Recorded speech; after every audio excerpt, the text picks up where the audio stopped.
साथियों, अगर आपका आरआरबी एलपी का पेपर है और आप चाहते हैं कि इस आरआरबी एलपी के पेपर को क्रैक करें बहुत आसानी के साथ, तो मैं कहूंगा अपने एग्जाम से पहले अगर साथियों आपने इस वीडियो में एंट्री की है तो मैं कहूंगा यहाँ पर सभी सवाल विज्ञान के आप लोग देख कर जाइएगा। उसके अलावा करंट अफेयर के जितने क्वेश्चंस मैं आपको बता दूं उनको देख लीजिएगा और रीजनिंग को देख लीजिएगा और साथियों मैथ को देख लीजिएगा। मेरा मानना है कि पेपर यहाँ से बाहर आपका नहीं आ सकता। तो साथियों, अगर आप सीरियस है कि एलपी के एग्जाम को आपको क्रैक करना ही करना है तो इस पूरी वीडियो को अंत तक देखिएगा। मैं कहूंगा ये सभी के सभी स्वर्णिम क्वेश्चंस आपको आपके एग्जाम में देखने को मिलेंगे। तो पहला सवाल आपकी स्क्रीन पर है, कह रहे कि भौतिकी के जनक के रूप में किसे जाना जाता है? तो आइजैक न्यूटन को क्या कहा जाता है? भौतिकी का जनक कहा जाता है, यानी कि फादर ऑफ फिजिक्स कहा जाता है। अगला सवाल है आपकी स्क्रीन पर कि 1 हॉर्स पावर लगभग कितने वॉट के बराबर होता है? तो मैं कहूंगा ये तो 746 वॉट के बराबर होता है, जिनका आंसर यहाँ पर ऑप्शन नंबर ए है, बिल्कुल करेक्ट हो जाता है।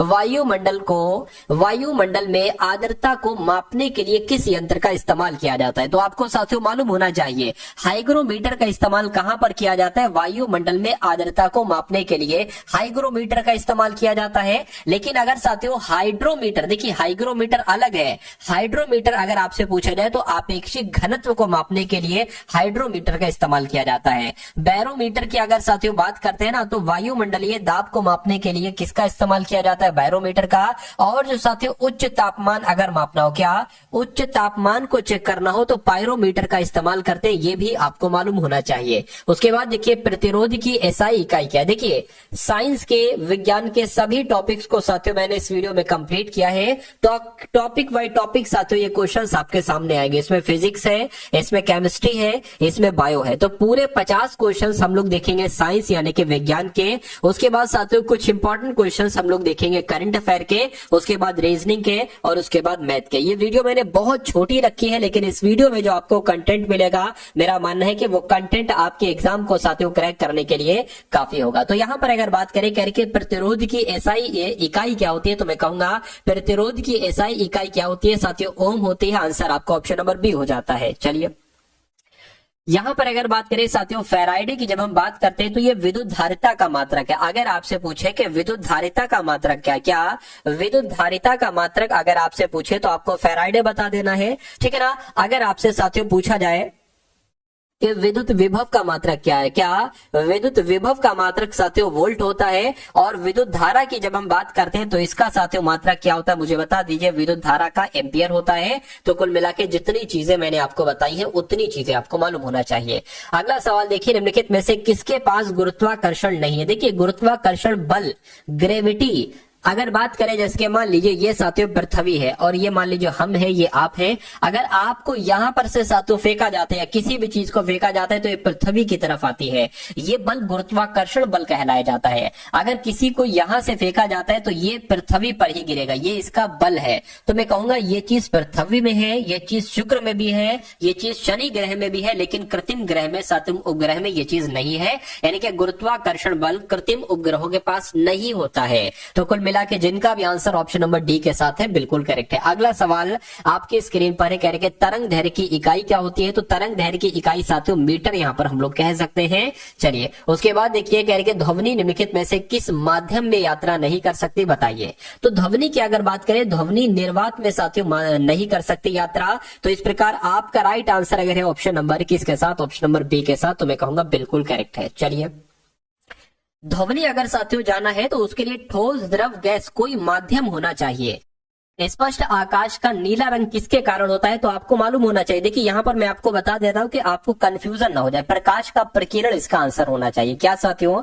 प्रकाश के प्रकीर्णन की वजह से, क्या साथियों? प्रकाश के प्रकीर्णन की वजह से आकाश का नीला रंग होता है। अब प्रकाश का प्रकीर्णन तो यहां पर है नहीं, तो प्रकाश का हम फैलाव आंसर लगा देंगे, क्योंकि प्रकाश का फैलाव इसका ही मतलब होता है प्रकाश का प्रकीर्णन। तो जिनका भी आंसर, जो लोग भी यहां पर है ऑप्शन नंबर बी के साथ, मैं कहूंगा आंसर आपका बिल्कुल करेक्ट है। अगला सवाल है आपकी स्क्रीन पर, कह रहे हैं कि निकट दृष्टि दोष लोगों के द्वारा प्रयुक्त लेंस होता है, यानी कि जिनको निकट दृष्टि दोष होता है। निकट दृष्टि दोष का मतलब है जिनको दूर की चीजें नहीं दिखती हैं, क्या दूर की चीजें जिनको साथियों नहीं दिखती हैं, मैं कहूंगा उनको क्या होता है, उनको निकट दृष्टि दोष होता है। और जिनको साथियों दूर दृष्टि दोष होता है उनको दूर की चीजें तो दिखती है लेकिन निकट की चीजें नहीं दिखती हैं। तो निकट दृष्टि दोष वाले लोगों के लिए अवतल, ठीक है ना, अवतल लेंस होता है, और दूर दृष्टि लोगों वालों के लिए साथियों उत्तल लेंस होता है। तो यहाँ पर जितने भी मैंने आपको पॉइंट बताए हैं आप सभी लोगों को मालूम होना चाहिए। अगला सवाल देखिए, करके विद्युत चुंबक किससे तैयार होता है? अगर सवाल आपसे पूछा जाए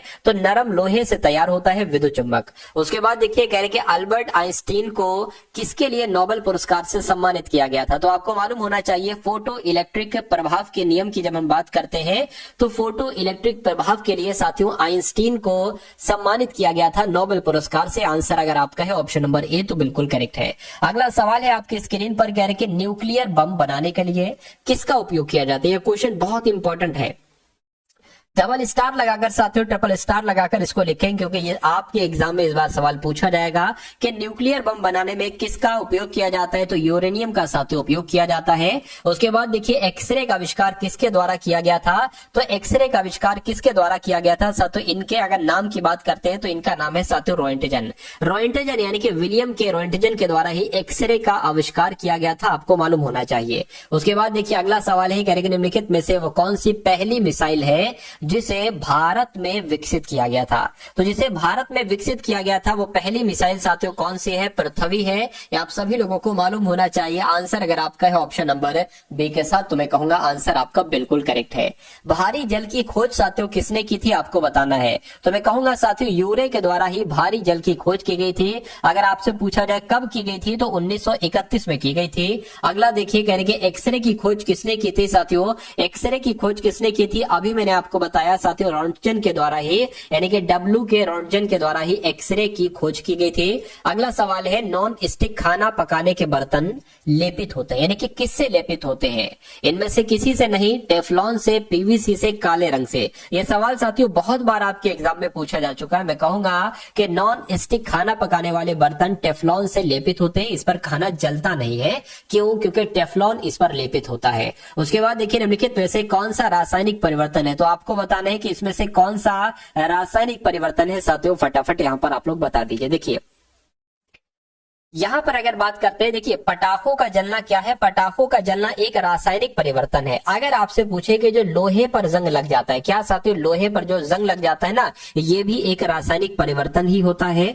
दूध दही में जम जाता है, क्या साथियों जो दूध होता है ना, दूध ये दही में जम जाता है, ये भी एक रासायनिक परिवर्तन होता है। और पटाखों का जलना ये भी एक रासायनिक परिवर्तन होता है। तो इतनी चीजें आप सभी लोगों को यहाँ पर मालूम होना चाहिए, ठीक है ना। चलिए अच्छा, यहाँ पर अगर हम लोग बात करते हैं साथियों, जैसे कि जो पानी में चीनी का घुलना ये एक भौतिक परिवर्तन है, कपड़े सुखाना ये भी एक भौतिक परिवर्तन है, और मैग्नीशियम तार का गर्म होना ये भी एक भौतिक परिवर्तन है। अगला सवाल है आपकी स्क्रीन पर, कह रहे हैं इलेक्ट्रॉन की खोज साथियों किसके द्वारा की गई थी बताइए। तो इलेक्ट्रॉन की खोज किसके द्वारा की गई थी? मैं कहूंगा जे थॉमसन के द्वारा ही साथियों इलेक्ट्रॉन की खोज की गई थी। उसके अलावा प्रोटॉन की अगर बात करें, क्या कि प्रोटॉन की खोज किसके द्वारा की गई थी? तो आपको मालूम होना चाहिए प्रोटॉन की खोज साथियों गोल्डस्टीन के द्वारा की गई थी। किसके द्वारा?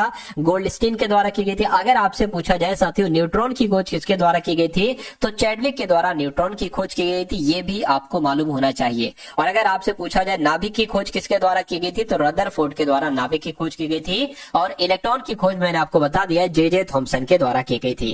तो जितना जिनका भी आंसर यहाँ पर ऑप्शन नंबर बी है, मैं कहूंगा ऑप्शन नंबर सी है, बी है, कुछ भी है शायद, खैर जे थॉमसन आपको यहाँ पर मालूम रखना है। अगला सवाल आपके स्क्रीन पर है, कह रहे कि आधुनिक परमाणु सिद्धांत तैयार किया गया था। तो आधुनिक परमाणु सिद्धांत में कहूंगा जॉन डाल्टन के द्वारा यहाँ पर तैयार किया गया था। क्वेश्चन आपका बहुत इंपॉर्टेंट है। अगला देखिए, इलेक्ट्रॉन त्यागने की प्रवृत्ति को क्या कहा जाता है? तो मैं कहूंगा साथियों इलेक्ट्रॉन त्यागने की प्रवृत्ति को क्या कहा जाता है? ऑक्सीकरण कहा जाता है। क्या कहा जाता है साथियों? ऑक्सीकरण कहा जाता है। राइट आंसर आपका ऑप्शन नंबर ए हो जाता है। अगला सवाल आपकी स्क्रीन पर है, देखिए साथियों आप सभी को पता है कि आपका जो एलपी का एग्जाम है उसमें साथियों विज्ञान आना है, ठीक है ना, और साथियों करंट अफेयर आना है, उसके अलावा रीजनिंग आना है और मैथ आना है।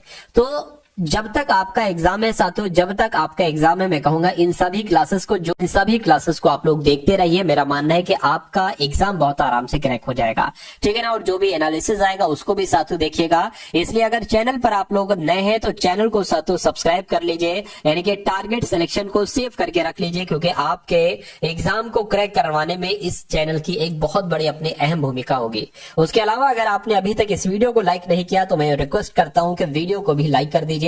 और अगर आप लोग इस वीडियो को शेयर कर सकते हैं, यानी कि अगर आपके मित्रों का साथियों अगर पेपर है एलपी का या टेक्नीशियन का, तो उनको साथियों इस वीडियो को शेयर कर दीजिएगा, ठीक है ना। और जैसे कि आपका जो एलपी का पेपर हुआ रहा है, अब जब आपका पेपर होगा तो इससे पूरा अंदाजा हमें लग जाएगा 100% के पेपर अब कैसा आएगा। तो अगली शिफ्ट में आपका पेपर होगा तो आपको बहुत फायदा वहां से मिलेगा, क्योंकि मैं एनालिसिस करा दूंगा। उसके अलावा अगर आपका साथियों टेक्नीशियन का पेपर है तब भी आप चैनल को सब्सक्राइब करके रख लीजिए, क्योंकि टेक्नीशियन की क्लासेस भी आपकी बहुत जल्द शुरू होंगी, और ऐसी क्लासेस है जो पूरे यूट्यूब पर साथियों कहीं आपको नहीं मिलेगी। देखिए यानी कि ब्लीचिंग पाउडर का रासायनिक नाम क्या है, तो मैं कहूंगा कैल्शियम ऑक्सीक्लोराइड ही ब्लीचिंग पाउडर का रासायनिक नाम है। उसके बाद देखिए अगले नंबर का साथियों सवाल है आपकी स्क्रीन पर, देखिए यानी कि सापेक्षता का सिद्धांत यानी कि थ्योरी ऑफ रिलेटिविटी इनमें से किसके द्वारा प्रतिपादित की गई थी, तो मैं कहूंगा अल्बर्ट आइंस्टीन के द्वारा ही सापेक्षता का सिद्धांत दिया गया था, यानी कि थ्योरी ऑफ रिलेटिविटी दी गई थी किसके द्वारा, अल्बर्ट आइंस्टीन के द्वारा।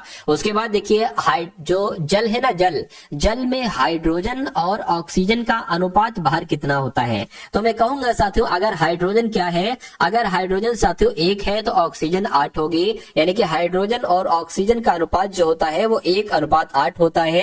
और ऐसा कहां पर लिखा हुआ है, ऐसा साथियों ऑप्शन नंबर बी में लिखा हुआ है। उसके बाद देखिए हास्य गैस क्या है, हास्य गैस की अगर बात करें, अगर वो छोड़ दी जाए जिस कमरे में जिस जगह पर छोड़ दी जाए हास्य गैस, तो सबको हंसी आने लगती है। क्या आने लगती है साथियों, हंसी आने लगती है। इसको साथियों लाफिंग गैस भी कहा जाता है, क्या इसको लाफिंग गैस के नाम से भी जाना जाता है। तो आप लोग ध्यान रखेंगे नाइट्रस ऑक्साइड की जब हम बात करते हैं ना, नाइट्रस ऑक्साइड की जो ऑप्शन नंबर डी में लिखा हुआ है, इसी को साथियों हास्य गैस कहते हैं, अर्थात लाफिंग गैस भी इसी को कहा जाता है। उसके बाद देखिए नींबू में जो एसिड पाया जाता है वो कौन सा पाया जाता है, मुझे बताइए। अब यहाँ पर आपसे पूछा जाएगा बहुत तरीके की चीजें। सबसे पहले मैंने आपको बता दिया कि नींबू में साइट्रिक एसिड पाया जाता है। कौन सा साथियों, साइट्रिक एसिड पाया जाता है नींबू में, ठीक है ना। अच्छा नींबू में भी ये पाया जाता है, और उसके अलावा साथियों संतरे में भी पाया जाता है, और जो खट्टे फल होते हैं ना, खट्टे फल, तो खट्टे फलों में साथियों साइट्रिक एसिड पाया जाता है। ये आपको यहाँ पर मालूम होना चाहिए। पहली बात, अगर आपसे पूछा जाए इमली में कौन सा अम्ल पाया जाता है, तो टार्ट्रिक अम्ल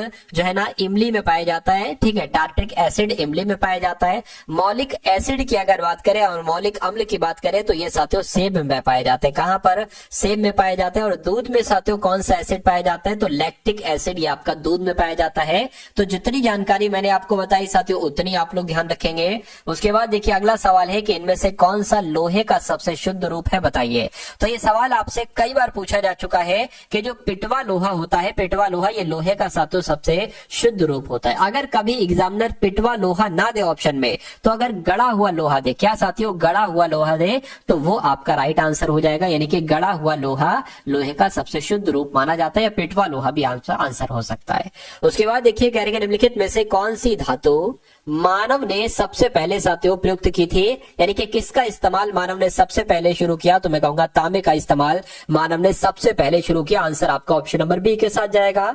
जंग लगने पर लोहे का भार, जब किसी लोहे में जंग लग जाती है तो उसका भार बढ़ जाता है, घट जाता है, कोई परिवर्तन नहीं होता है, परिवर्तन होता है। तो मैं कहूंगा जब लोहे पर जंग लग जाती है तो उस लोहे का भार बढ़ जाता है। इसलिए जिनका भी आंसर यहाँ पर है ऑप्शन नंबर ए के साथ बिल्कुल करेक्ट है। अगला सवाल है साथियों कह रहे कि जब लोहे की कील को जंग लग जाए तो कील का वजन, अभी आपने देखा था कि जब लोहे पर जंग लग जाती है तो लोहे का वजन बढ़ जाता है, ठीक है ना, बढ़ जाता है। तो यहाँ पर साथियों लोहे की कील की बात चल रही है, लोहे की कील पर जंग लगेगा ना तो कील का भार बढ़ जाएगा। ऐसा कहां पर लिखा हुआ है कि बढ़ता है, तो मैं कहूंगा ऐसा ऑप्शन नंबर ए में लिखा हुआ है, तो ये आपका बिल्कुल करेक्ट आंसर हो जाता है।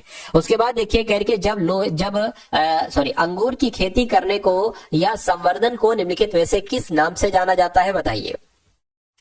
तो मैं कहूंगा साथियों इसको विटीकल्चर कहा जाता है। अंगूर की खेती को क्या कहा जाता है, सिंपल सी बात है, तो विटीकल्चर कहा जाता है, आपको मालूम होना चाहिए। अगर बात करें पिसीकल्चर की बात करें तो मछली पालन को, जैसे कि अंगूर की खेती को, अंगूर के उत्पादन को क्या कहा जाता है, विटीकल्चर। ऐसे ही साथियों पिसीकल्चर कहा जाता है मछली के उत्पादन को। सेरीकल्चर की अगर बात करते हैं, जो रेशम कीट को होते हैं ना, रेशम कीट पालन, रेशम कीट पालन को क्या कहा जाता है, सेरीकल्चर कहा जाता है। और बागवानी करने को क्या कहा जाता है, बागवानी करने को साथियों हॉर्टिकल्चर कहा जाता है। तो इतनी बातें आपको यहाँ पर मालूम होना चाहिए। उसके बाद देखिए ऑर्निथोलॉजी का संबंध किससे है, हड्डियों से है, पक्षियों से है, आभूषणों से है, धातु से है, बताइए।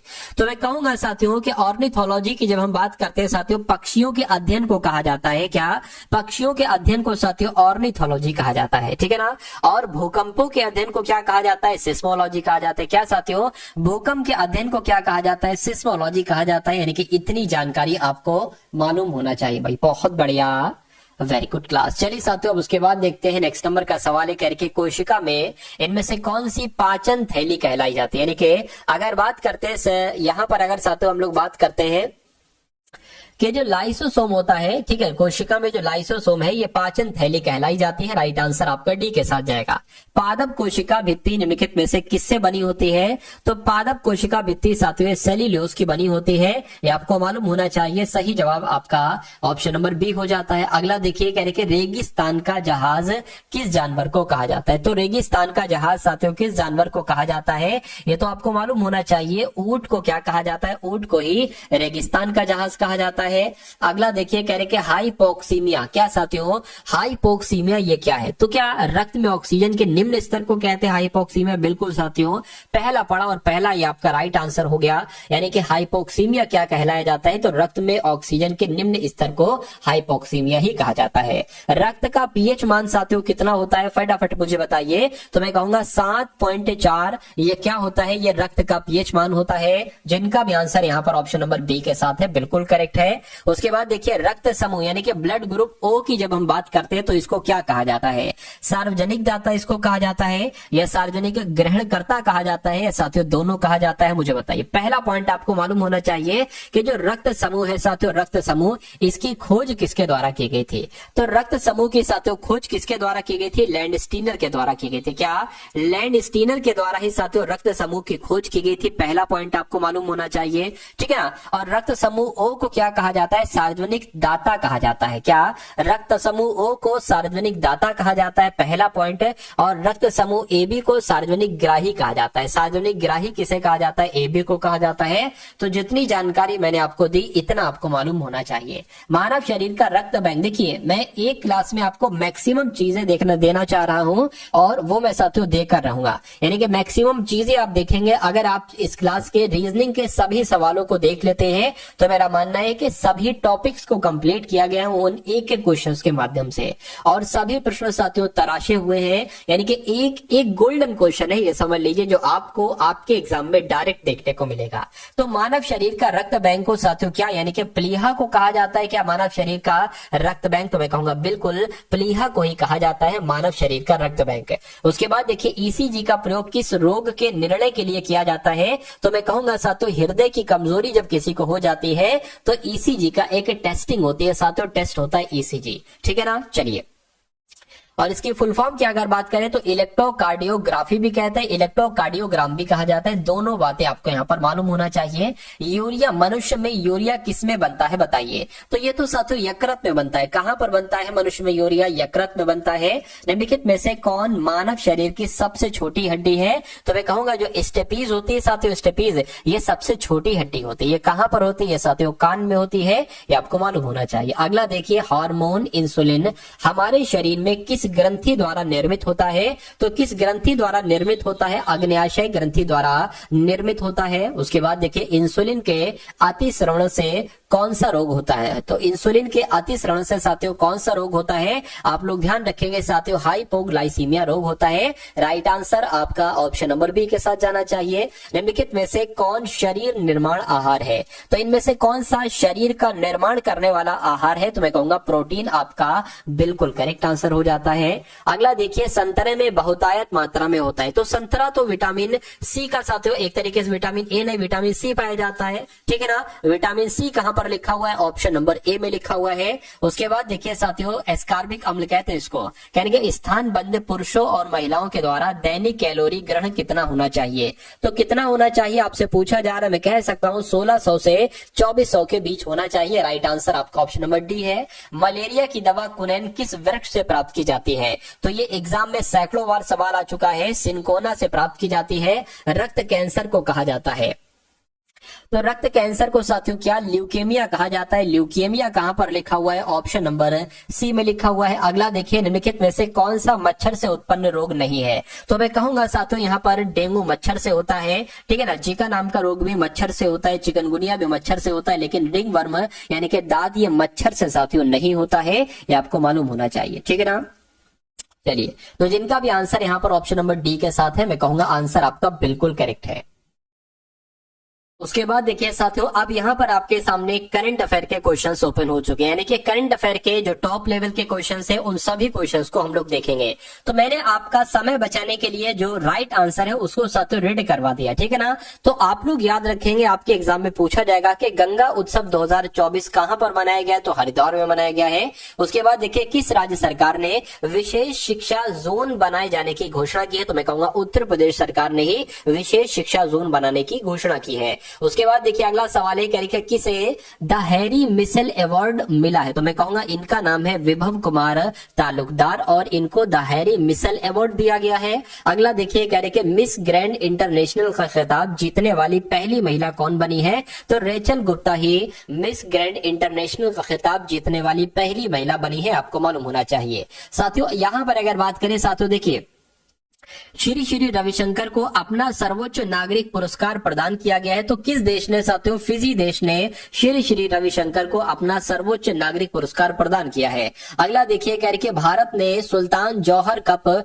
जूनियर हॉकी में कौन सा पदक जीता है? तो मैं कहूंगा साथियों कांस्य पदक जीता है। साथियों देखिए, जो भी आपके एलपी में जो भी क्वेश्चन आएंगे ना, वो करंट अफेयर के तकरीबन साथियों लगभग 10 क्वेश्चन बताए गए हैं साथियों सिलेबस के अकॉर्डिंग। तो 10 क्वेश्चन एक बहुत बड़ा नंबर है। अगर करंट अफेयर में 10 क्वेश्चंस आ रहे हैं तो एक बहुत बड़ी बात है। तो मैं कहूंगा साथियों, यहां पर मैंने आपके लिए जनवरी 2024 से लेकर जो इंपॉर्टेंट है, जनवरी 2024 से लेकर साथियों अब तक मैंने यहां पर आपके लिए 1000 क्वेश्चन साथियों तैयार किए। जो पीडीएफ आप देख रहे हैं ना, ये पूरी साथियों 1000 क्वेश्चन तक की है। मैं आपको दिखा देता हूं साथियों, अंत वाला पार्ट यहां पर मैं आपको दिखला देता हूं। देखिए ये पूरी जो है ना, ये पूरी साथियों 1000 क्वेश्चंस की ये पीडीएफ है, अंत तक देख लीजिए। और बहुत सबसे टॉप लेवल के साथियों ये क्वेश्चन है, मैं कहूंगा यहाँ पर ये देख लीजिए 686 84वां क्वेश्चन आ गया। तो ये पीडीएफ अगर आप साथियों लेना चाहते हैं तो ये भी चीज मैं आपको बता देता हूँ कैसे ये पीडीएफ आप ले सकते हैं, क्योंकि अभी आपका टेक्नीशियन का भी पेपर होगा, ठीक है ना। तो उसमें जो करंट अफेयर आएगी वो भी आपके लिए साथियों बहुत इंपॉर्टेंट होगी। तो मैं कहूंगा ये पीडीएफ मैं आपको साथियों दे दूंगा सिर्फ और सिर्फ 20 रुपए में। कितने रुपए में? 20 रुपए में। डिस्क्रिप्शन में साथियों लिंक है करंट अफेयर पीडीएफ का, करंट अफेयर 2024 के पीडीएफ का। उस लिंक पर आप क्लिक करेंगे तो आप हमारे व्हाट्सएप पर आ जाएंगे। वहां पर आपको एक क्यूआर कोड दिया जाएगा, उस क्यूआर कोड पर 20 रुपए का सिर्फ आपको पेमेंट करना है और इस पीडीएफ को प्राप्त करना है। आपको यहाँ पर टीम के द्वारा पीडीएफ भेज दी जाएगी, ठीक है ना। तो यहीं से साथियों लगभग सारे क्वेश्चन आप देखेंगे अपने करंट अफेयर के। तो यहाँ पर हम लोग कुछ इंपॉर्टेंट क्वेश्चन अभी हम लोग यहाँ पर देख लेते हैं। कहने के खेल मंत्रालय ने कौन सा बंद कर दिया है? खेल मंत्रालय ने कौन सा पुरस्कार बंद कर दिया है? तो मेजर ध्यानचंद लाइफ टाइम पुरस्कार साथियों बंद कर दिया है। उसके बाद देखिए, किस देश के राष्ट्रपति 3 दिन की आधिकारिक यात्रा पर आए हैं? तो मैं कहूंगा स्पेन के राष्ट्रपति 3 दिन की आधिकारिक यात्रा पर आए हैं। अगला देखिए, LNT को किस देश में परमाणु संलयन परियोजना के लिए अवार्ड मिला है? तो मैं कहूंगा कहां मिला है साथियों? फ्रांस में मिला है। अगला देखिए, मोहम्मद रिजवान किस देश की वनडे और T20 टीम के कप्तान बने हैं? तो मैं कहूंगा पाकिस्तान के साथियों ये कप्तान बने हैं। अगला देखिए, प्रधानमंत्री मोदी ने किस देश के राष्ट्रपति को झारखंड की प्रसिद्ध सोहराई पेंटिंग उपहार में दी है? तो मैं कहूंगा रूस आपका यहाँ पर सही जवाब हो जाएगा, यानी कि नरेंद्र मोदी ने रूस के राष्ट्रपति को झारखंड की प्रसिद्ध सोहराई पेंटिंग उपहार में दी है। साथियों अभी यहाँ पर अगर बात करें, अभी तो आप लोगों की ये वीडियो आधी भी नहीं हुई है। अभी आप लोग देखेंगे साथियों रीजनिंग के हम लोग वही क्वेश्चन देखेंगे जो इस बार आप अपने एग्जाम में देखने वाले हैं, और मैथ के भी साथियों बहुत इंपॉर्टेंट क्वेश्चन हम लोग देखेंगे जिनकी आने की पूरी संभावना संभावना। देखिए फीफा रैंकिंग 2024 में कौन शीर्ष पर रहा है, तो अर्जेंटीना शीर्ष पर रहा है। वही क्वेश्चन लिए हैं जो सबसे दमदार है, जो सबसे आपसे ज्यादा पूछे जाने की संभावना है। कहेंगे विश्व न्याय परियोजना के कानून शासन सूचकांक में कौन शीर्ष पर रहा है, तो डेनमार्क शीर्ष पर रहा है। एशियाई सुनहरी बिल्ली की पुनः पुष्टि की गई है, तो साथियों मानस राष्ट्रीय उद्यान में इसकी पुनः पुष्टि की गई है, यह भी आपको मालूम होना चाहिए। उसके बाद देखिए कहा जा रहा है कि एनटीपीसी और भारतीय सेना कहां सौर हाइड्रोजन माइक्रो ग्रिड स्थापित करेंगे, तो कहां पर करेंगे साथियों, लद्दाख में करेंगे। अगला देखिए कौन कोयले से विद्युत उत्पादन बंद करने वाला पहला देश बना है, तो कौन बना है साथियों, यूके बना है। उसके बाद देखिए भारत ने किस देश के उम्मीदवारों के लिए 34वां रक्षा का निर्माण कार्यक्रम आयोजित किया है, तो मैं कहूंगा मालदीव आपका यहाँ पर सही जवाब हो जाएगा। अगला देखिए एशिया स्वच्छ ऊर्जा शिखर सम्मेलन 2024 ये कहां पर आयोजित किया गया है, तो ये सिंगापुर में आयोजित किया गया है। किसे वर्ल्ड स्टील एसोसिएशन का अध्यक्ष चुना गया है, तो मैं कहूंगा टीवी नरेंद्रन को वर्ल्ड स्टील एसोसिएशन का अध्यक्ष चुना गया है। डॉक्टर नीना मल्होत्रा को किस देश में भारत का एम्बेसडर बनाया गया है, तो मैं कहूंगा स्वीडन आपका राइट आंसर होगा। यानी कि डॉक्टर नीना मल्होत्रा को स्वीडन देश में भारत का एम्बेसडर बनाया गया है। किसे जामिया का कुलपति नियुक्त किया गया है, तो मजहर आसिफ को जामिया का कुलपति नियुक्त किया गया है। अगला देखिए भारत के मुख्य चुनाव आयुक्त ने किस देश के केंद्रीय चुनाव आयोग के साथ एमओयू साइन किए, तो मैं कहूंगा उज्बेकिस्तान के साथ एमओयू साइन किए हैं। अगला देखिए किस राज्य सरकार ने कक्षा 10 के लिए उत्तीर्ण अंक कम करने का प्रस्ताव रखा है, तो मैं कहूंगा महाराष्ट्र यहाँ पर आपका राइट आंसर हो जाएगा। अंतरराष्ट्रीय गीता महोत्सव 2024 का आयोजन किया जाएगा, तो कुरुक्षेत्र में किया जाएगा।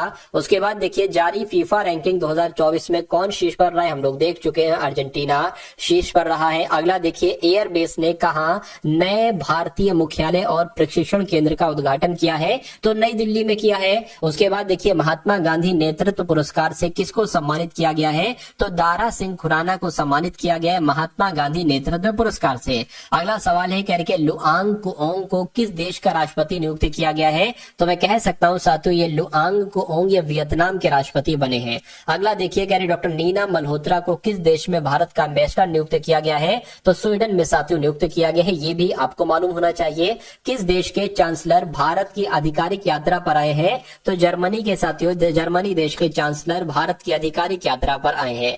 रक्षा मंत्री राजनाथ सिंह ने कहा अंतरराष्ट्रीय सेमिनार यानी कि चाणक्य रक्षा संवाद के दूसरे संस्करण का उद्घाटन किया है, तो मैं कहूंगा साथियों राजनाथ सिंह ने अंतरराष्ट्रीय सेमिनार चाणक्य रक्षा संवाद के दूसरे संस्करण का उद्घाटन नई दिल्ली में किया है। उसके बाद देखिए बिहार में कहा पहले ड्राई पोर्ट का उद्घाटन किया गया, तो साथियों बिहटा में किया गया, बिहार के बिहटा में। भारतीय महिला हॉकी खिलाड़ी ने संन्यास की घोषणा की है, तो इनका नाम रानी रामपाल है और ये हॉकी के खिलाड़ी हैं और इन्होंने संन्यास की घोषणा की है।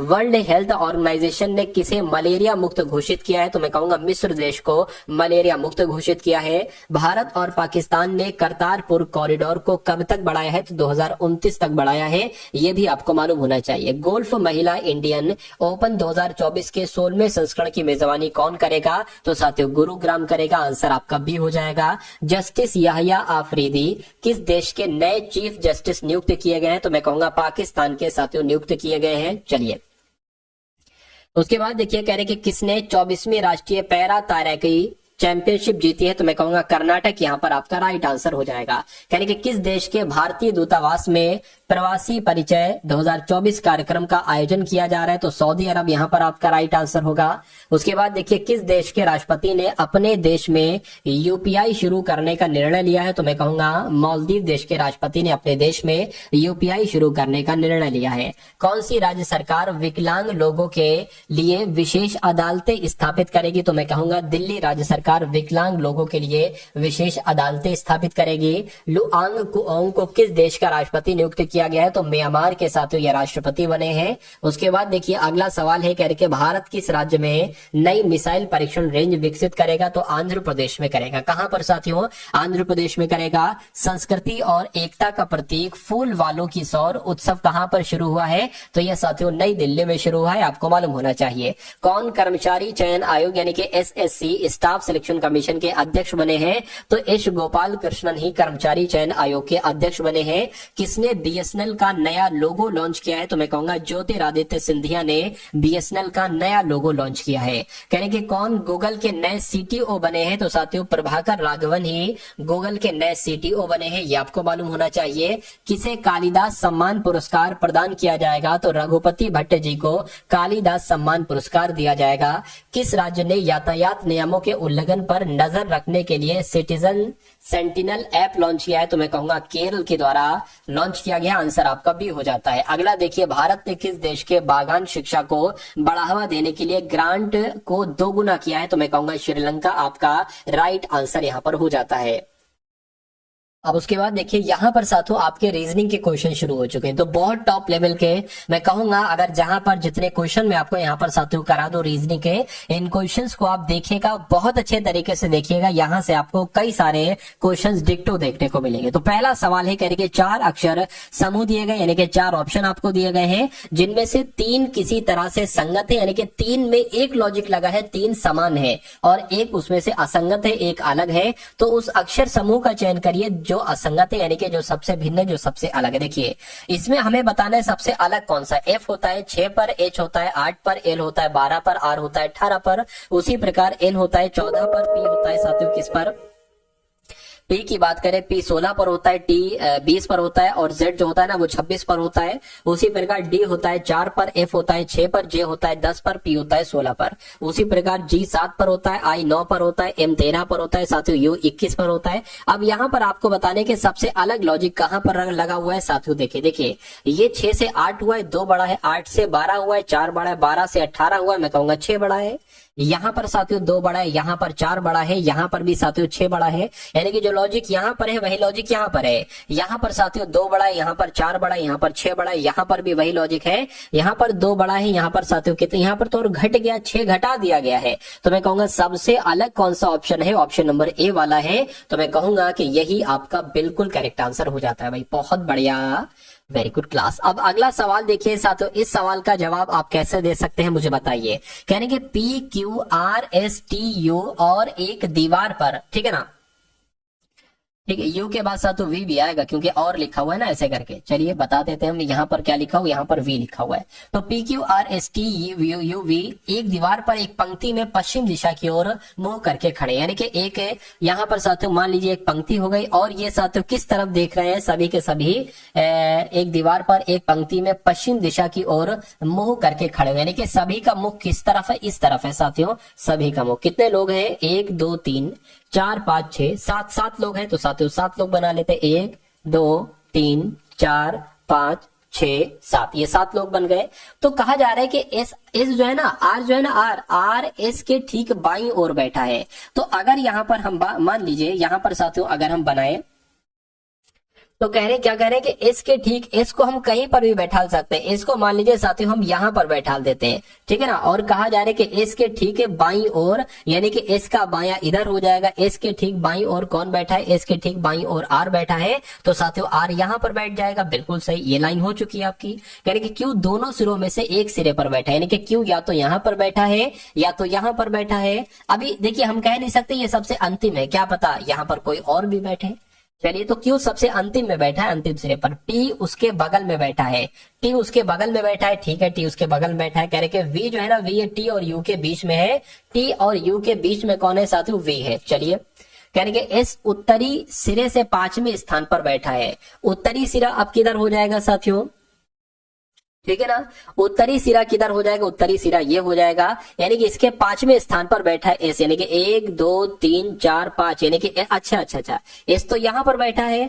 तो मैं क्या कहूंगा, मैं क्या कर सकता हूं, मैं साथ इसमें क्या कर सकता हूं कि 1 2 3 4 5 कितने, एस उत्तरी सिरे से 5वें स्थान पर बैठा है। तो साथ 1 2 3 4 5 इसको यहाँ बैठाल देते हैं, यहाँ बैठाल देते हैं। और आर की अगर बात करें साथियों, आर को हम कहां पर बैठाल देते हैं, आर को हम यहाँ पर बैठाल देंगे, ठीक है, चलिए कोई दिक्कत नहीं है। अब यहाँ पर ध्यान दीजिए, अब ये यहीं पर ही फिक्स है। यहाँ पर कहा गया था कि एस के ठीक बाईं ओर बैठा है आर, ठीक है, Q दोनों सिरों में से एक पर है, तो Q को अगर हम यहाँ पर बैठालते हैं तो T उसके बगल में नहीं बैठ पाएगा, इसलिए Q को हम यहाँ पर बैठा लेंगे और जाहिर सी बात है साथियों T यहाँ पर बैठ जाएगा। उसके बाद कहेंगे T और U के बीच में V बैठा है, तो T और U के बीच में कौन बैठा है? V बैठा है, यानी कि V आपका यहाँ पर आ जाएगा। अब बचा कौन? एक बचा P बचा, P आपका यहाँ पर आ जाएगा। तो कितने लोग थे? 7 लोग थे, सातों को हमने बैठा दिया। करेंगे उन पंक्ति में कौन पंक्ति के बीच में बैठा हुआ है? तो मैं कहूंगा 3 इधर से हटाइए, 3 इधर से हटाइए, बचा क्या? U बचा, तो मैं कहूंगा U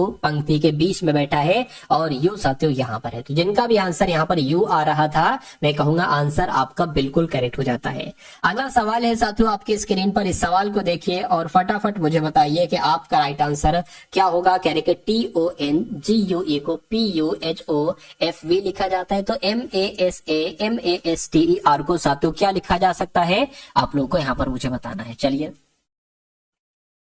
देखिए यहाँ पर अगर साथियों हम लोग बात करें, ठीक है, देखिए T से यहाँ पर क्या ये 16 हो गया, 4 का घटा दिया गया, 15 से यहाँ पर 21 हो गया, इसमें साथियों 6 बढ़ा दिया गया, 14 से यहाँ पर H हो गया, इसमें घटा दिया गया।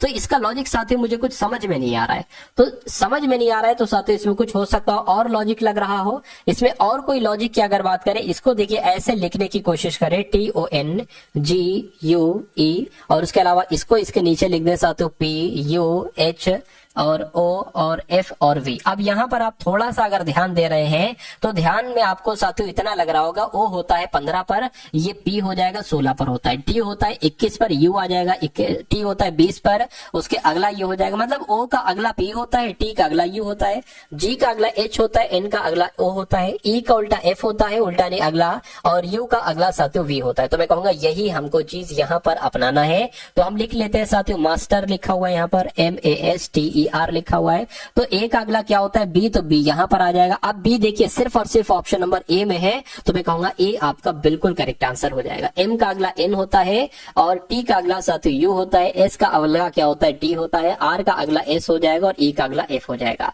तो मैं कहूंगा जिनका भी आंसर ऑप्शन नंबर A के साथ था तो बिल्कुल करेक्ट है। अगला सवाल है आपकी स्क्रीन पर साथियों, देखिए कह रहे कि 7 है, उसके बाद 14 आ गया है, उसके बाद 17 है, उसके बाद 68 है, उसके बाद 73 है, फिर आपको बताना है कि अगला नंबर साथियों यहाँ पर कौन सा हो सकता है। फटाफट बताइए। देखिए इसको जवाब अगर आप थोड़ा सा ध्यान से देखेंगे तो मैं कहूंगा ठीक है, इसकी गुणा साथियों 2 से करा दी गई, 7 से 2 की गुणा करा दी गई, तो मैं कहूंगा यहाँ पर तो 14 आ गया है। ठीक है, उसी प्रकार अगर हम बात करें 17 चौक 68 हो जाएगा। इसका तो कोई कॉम्बिनेशन नहीं मिला, लेकिन इसका कॉम्बिनेशन मिल रहा है।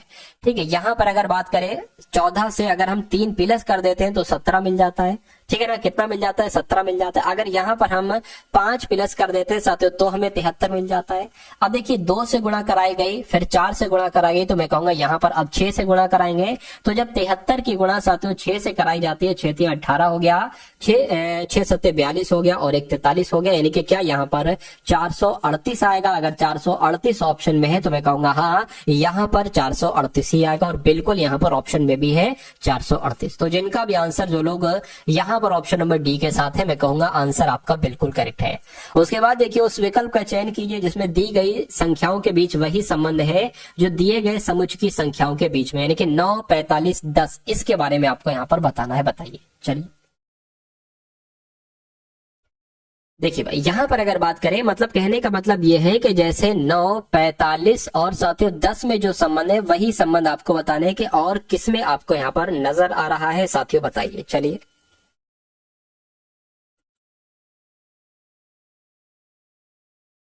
चलिए भाई देखिए यहाँ पर अगर बात करें, देखिए अगर ये 10 लिखा हुआ है, हम इसका आधा कर देते हैं, आधा क्या हो जाता है? 5। तो इस नंबर की गुणा अगर हम इससे करा दें तो हमें 45 मिल जाएगा, जो कि ये नंबर है। तो अगर हम 5 की गुणा 26 के आधे यानी कि 13 से कराएंगे तो क्या 75 आएगा? मैं कहूंगा 13 5 75 65 होता है, ये नहीं आएगा। उसके बाद साथियों यहाँ पर 8 की गुणा 18 का आधा होता है 9। 8 की गुणा 9 से करें 8 नहीं 72, क्या 72 यहाँ पर लिखा हो? मैं कहूंगा बिल्कुल लिखा हुआ है, यानी कि जो यहाँ पर लॉजिक है वही लॉजिक यहाँ पर था। बाकी यहाँ पर आप नहीं देखेंगे, ये 11 हो जाएगा 22 से आधा। 6 की 11 से करोगे तो 66 आएगा, 85 नहीं आएगा। बाकी साथियों ये भी नहीं आएगा। ठीक है, तो उसके बाद देखते हैं नेक्स्ट नंबर का सवाल है आपके स्क्रीन पर, सीटिंग अरेंजमेंट का सवाल है, बहुत शानदार सवाल है। इस सवाल को देखिए और मुझे बताइए कि आपका राइट आंसर किस ऑप्शन के साथ जाएगा।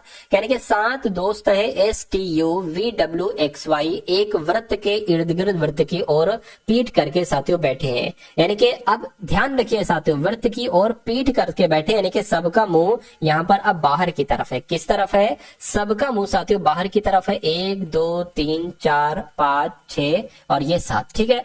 यानी कि Y और V के बीच 3 व्यक्ति बैठे। तो मान लीजिए Y अगर हम यहां पर बनाए, Y और V के बीच में 3 व्यक्ति बैठे, तो 1 2 3, क्या कह रहे, Y और V के बीच 3 व्यक्ति हैं। तो Y और V के बीच 3 व्यक्ति हो गए, ठीक है। तो 1 2 3, ठीक है। तो V आपका यहां आ गया, ठीक है, कोई दिक्कत नहीं।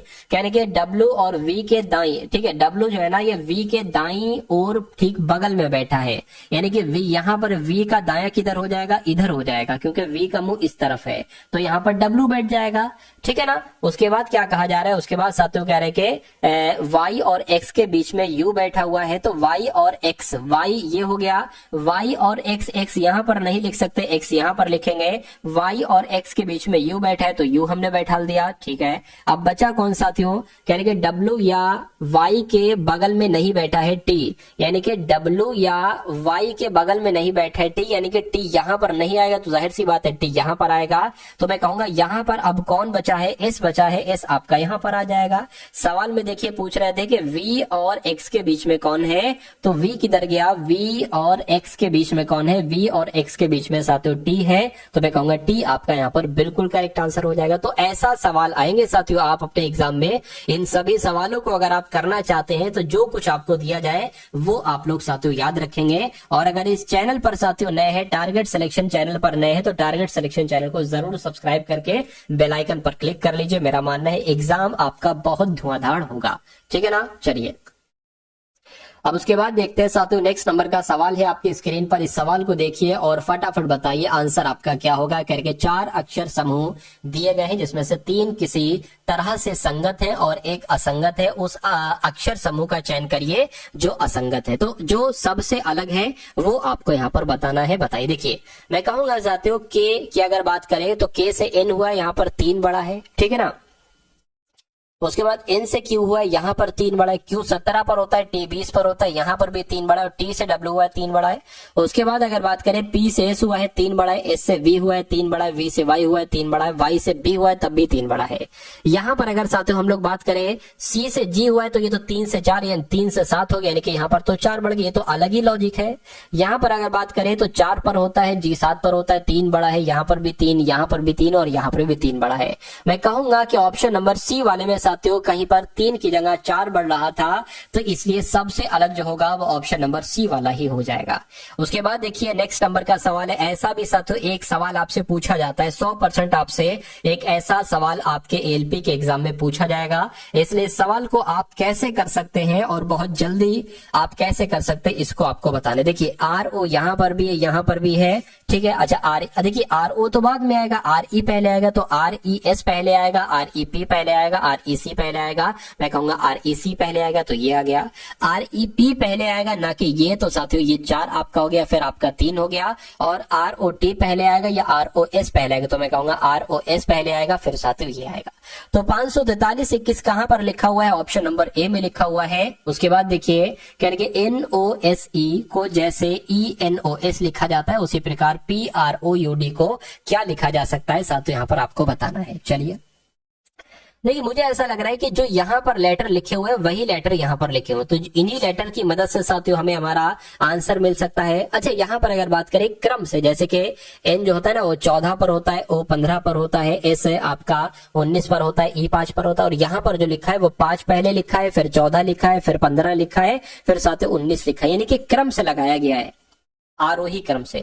उसी प्रकार इसमें क्या होता है, सबसे पहले इसमें साथियों D आता है, ठीक है ना। D के बाद साथियों O आता है और O के बाद P आता है, फिर R आता है, फिर U आता है। तो DOP कहां पर लिखा हुआ है? मैं कहूंगा DOP RU कहां पर लिखा हुआ है? ऑप्शन नंबर B में लिखा हुआ है। तो यही आपका साथियों यहाँ पर बिल्कुल करेक्ट आंसर हो जाता है। भाई बहुत बढ़िया, वेरी गुड क्लास। चलिए साथियों, अगर आपने अभी तक इस वीडियो को लाइक नहीं किया तो मैं रिक्वेस्ट आपसे करता हूं कि इस वीडियो को आप लोग यहां पर लाइक कर दीजिए और अपने मित्रों के साथ अगर आप इस वीडियो को शेयर कर देते हैं तो मुझे बहुत अच्छा लगेगा।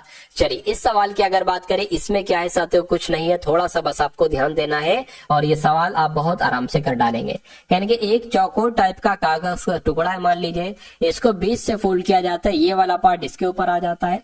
अब आपके पास ये चीज आ गई, इसको यहां से फोल्ड किया जाता है, ये वाला पार्ट इसके ऊपर आ जाया जाता है। अब इसको आपको साथ ऐसी आकृति मिल गई, इसको 20 से फोल्ड किया जाता है, ऐसा आपके साथ आ जाती है। यानी कि अब आपके पास एक ऐसी आकृति है, यहाँ पर आप एक ट्रायंगल या कट यहाँ लगाते हैं और चौकोर टाइप का कट यहाँ पर लगाते हैं। तो जब ये आकृति यहाँ पर खोलोगे तो एक ट्रायंगल आपका यहाँ पर आएगा, एक चौकोर आपका यहाँ पर आएगा, ठीक है ना। तो वो चीज हमें यहाँ पर नहीं दिख रही है, तो ये आपका क्या हो जाएगा, कट हो जाएगा। वो चीज हमें यहाँ पर दिख रही है, बिल्कुल दिख रही है, यहां पर हमें दिख रही है और हमें यहां पर भी साथियों वो चीज दिख रही है, ठीक है ना। चलिए, कोई दिक्कत नहीं, इतनी बात क्लियर है, कहीं बिल्कुल क्लियर है। चलिए, अब उसके बाद अगर बात करते हैं साथियों, इसको अगर हम लोग देखते हैं, ठीक है, तो अब यहाँ पर कैसे होगा, अब यहाँ पर अगर बात करें, यहाँ पर देखिए एक ऐसे आ जाएगा और एक साथियों आपका ऐसे आ जाएगा और चौकोर टाइप का यहाँ पर हो जाएगा, चौकोर यहाँ पर हो जाएगा। और ऐसा आपको साथियों कहाँ पर नजर आ रहा है, देखिए और बताइए। देखिए ये देखिए, ये इसको मैं ऐसे करके आपको दिखाता हूँ, इसमें कमी क्या है। ये एक दूसरे का नोकों का मुंह जो है वो एक दूसरे की तरफ है, नोक की तरफ है, लेकिन इसमें बाहर की तरफ हो गया, इसलिए ये आंसर नहीं हो सकता। मैं कहूंगा आंसर आपका जो जाएगा वो ऑप्शन नंबर सी के साथ जाएगा। ऑप्शन नंबर सी इनका भी आंसर है, उनका बिल्कुल करेक्ट है, ठीक है ना। चलिए, उसके बाद देखिए साथियों, अगले नंबर का सवाल है, कह रहे कि रमेश और उसकी पत्नी की आयु 40 और 36 वर्ष है। यानी कि रमेश की अगर बात करें तो रमेश की उम्र साथियों सवाल में कितनी बताई गई है, रमेश की उम्र बताई है 40 वर्ष और रमेश की पत्नी की उम्र कितनी बताई गई है साथियों, 36 वर्ष बताई गई है। यानी कि यदि उनके बेटे और दो बेटियों की औसत आयु 13 वर्ष है, तो अगर हम साथियों बात करें उनके बेटा यानी कि बेटा एक और दो बेटियां यानी कि कुल मिला के साथियों कितने हो जाएंगे।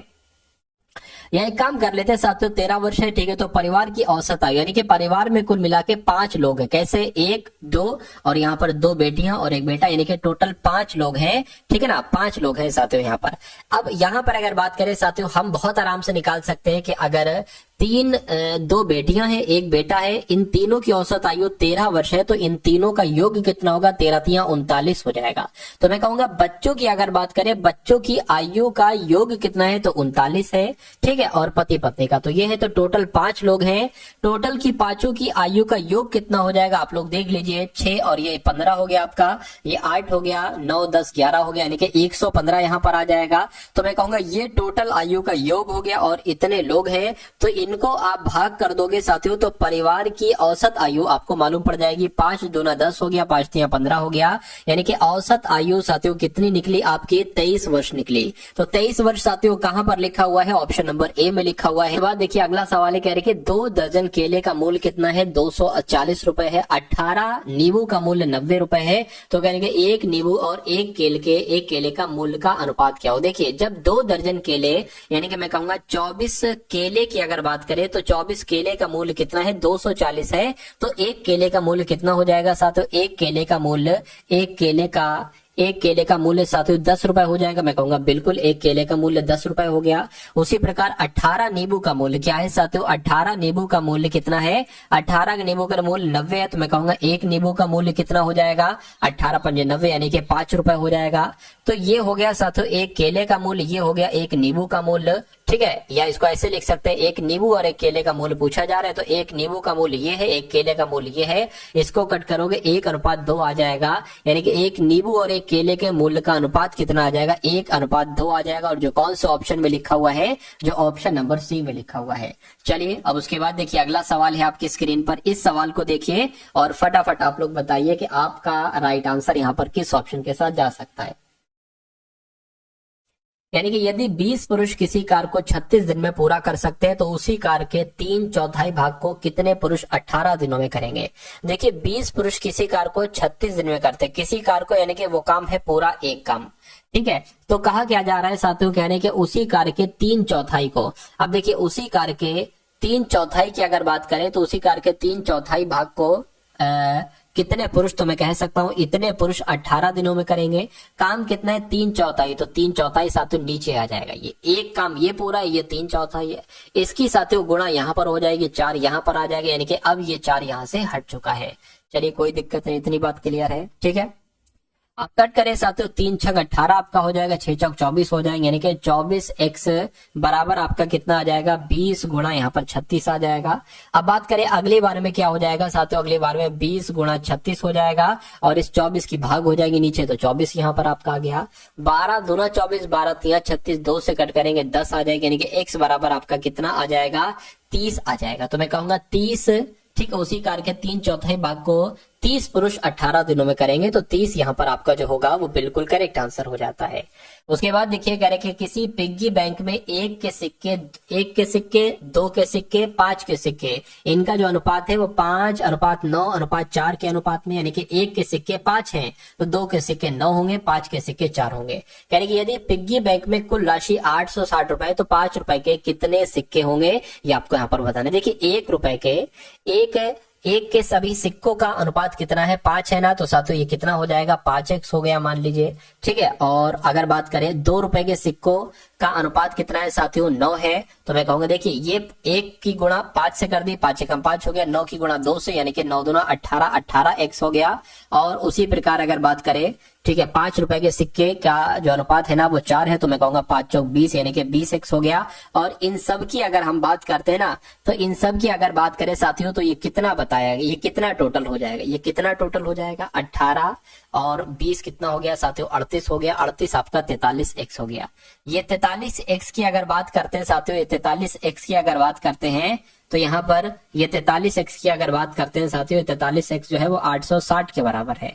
तो x बराबर कितना हो जाएगा 860/43 हो जाएगा। अगर इसको आप कट करोगे साथियों, 43 दूना होता है 86, ठीक है ना, यानी कि x बराबर आपका कितना आ जाएगा, मैं कहूंगा 20 आ जाएगा। तो अब x बराबर आपको 20 मिल चुका है। आपसे पूछा जा रहा था कि 5 रुपए के कितने सिक्के हैं, तो 5 रुपए के कितने सिक्के हैं साथियों 4 सिक्के हैं, यानी कि 4x का मान आपको बताना, x बराबर 20 है तो 4x बराबर क्या हो जाएगा 80 हो जाएगा। तो 80 आपका यहाँ पर बिल्कुल करेक्ट आंसर हो जाता है भाई, बहुत बढ़िया, वेरी गुड क्लास। अब उसके बाद देखिए अगला सवाल है आपके स्क्रीन पर, इस सवाल को देखिए और फटाफट आप लोग बताइए राइट आंसर क्या होगा। कह रहे कि x अनुपात y 8:5 है, 5:8 है, यानी कि जहां पर आपको x देखने को मिले 5 लिख देना, जहां पर y देखने को मिले 8 लिख देना। अब यहाँ पर अगर साथियों बात करें, ये पता क्या लिखा है 4x - 3y लिखा हुआ है और अनुपात 4x - 7y लिखा हुआ है, ये थोड़ा सा दिक्कत हो गया।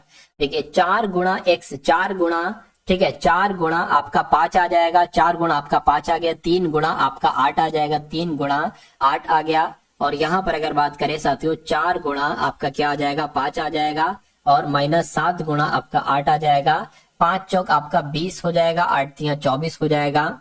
उसी प्रकार अगर बात करें 5 चौक 20 हो जाएगा, 7 8 56 हो जाएगा, ठीक है ना, इतनी बात साथियों क्लियर है, ठीक है। यहाँ पर -4 बचेगा, यहाँ पर कितना बचेगा, यहाँ पर आपका साथियों अगर हम बात करें तो जो भी आएगा वो माइनस का ही आएगा, 30 40 50 यानी कि 36 आ जाएगा। तो मैं कहूंगा अगर इसको इस माइनस से माइनस कैंसिल हो जाएगा, 1 और 9 का अनुपात यहाँ पर मिलेगा। और ये कहां पर ऐसा अनुपात है, ऑप्शन नंबर डी वाले में साथियों ऐसा अनुपात है, तो ये आपका बिल्कुल करेक्ट आंसर हो जाता है।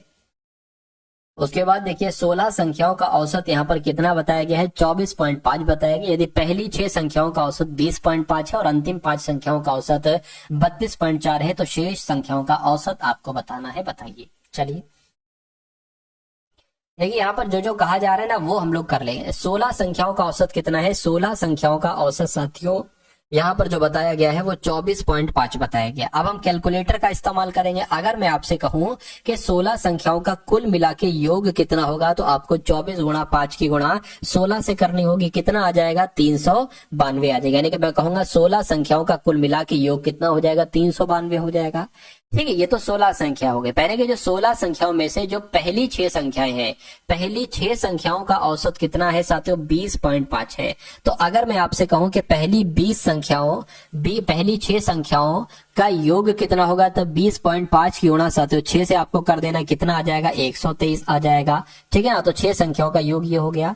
और कह रहे हैं अब अंतिम 5 संख्याओं का औसत, ठीक है, अंतिम 5 संख्याओं की औसत की अगर बात करते हैं तो कितनी बताई गई है, 32.4 बताया गया, 32.54 बताया गया है।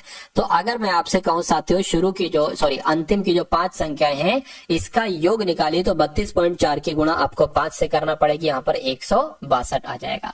तो कह रहे जो संख्याएं शेष हैं इनका औसत क्या होगा, संख्याएं कितनी शेष हैं ये तो आप पता करिए, ये तो आप साथियों पता करिए। आप देखिए 392 ये हो गया, 392 16 संख्याओं का टोटल, सभी संख्याओं का कुल योग आ गया। ये ये कुल मिला के साथियों 11 संख्याओं का यहाँ पर आप लोग योग कर लीजिए। तो 123 और 162 को साथियों यहाँ पर जोड़कर लिख लीजिए। 123 और 162 कितना हो जाएगा, अगर बात करें तो ये 5 आ गया, ये 8 आ गया, यानी कि 288 आ गया। तो मैं कहूंगा साथियों शेष संख्याओं का औसत आपसे पूछा जा रहा है। पहले तो आप ये बताइए शेष संख्याएं कितनी है। तो 392 में से 288 आपको साथियों घटाना है, 285 आपको घटाना है, घटा दीजिए साथियों। घटाते हैं तो यहाँ पर कितना 0 आ जाएगा, यानी कि 107 है। तो 107 तो आपका ये हो गया। टोटल ये संख्याएं 11 हो गई, 16 संख्या है तो मैं कहूंगा यहाँ पर 5 आ जाएगा। 5 संख्याएं तो बचेगी, 5 दूना 10, 5 से कम 5 आपका हो गया। तो 21 पॉइंट करके आंसर यहाँ पर आ रहा है। देखिए ठीक है, कितना हो गया साथियों, 5 दूना 10, 5 एक 5, 2 बचा, पॉइंट लगाया, 0 बढ़ाया, 5 का आपको 20, यानी कि 21.4 कहां पर लिखा हुआ है, ऑप्शन नंबर ए में लिखा हुआ है। तो ये आपका साथियों बिल्कुल करेक्ट आंसर हो जाता है भाई, बहुत बढ़िया, वेरी गुड क्लास। तो ये साथियों क्वेश्चंस आपको कैसे लगे एक बार कमेंट सेक्शन में आप लोग जरूर बताइएगा। इस चैनल पर अगर आप लोग साथियों नए हैं तो चैनल को आप लोग जरूर सब्सक्राइब कर दीजिएगा, ठीक है ना। और जिस करंट अफेयर की पीडीएफ साथियों जो मैंने आपको दिखाई थी 1000 क्वेश्चंस की, मैं कहूंगा वो आपकी टेक्नीशियन में भी काम आएगी। तो उस पीडीएफ को साथियों लेकर अपने पास सेफ रख लीजिएगा, क्योंकि पूरा 2024 के सभी इंपॉर्टेंट क्वेश्चंस वहां पर कवर अप किए गए हैं और वहीं से आपके सारे के सारे करंट अफेयर के क्वेश्चंस पूछे जाएंगे।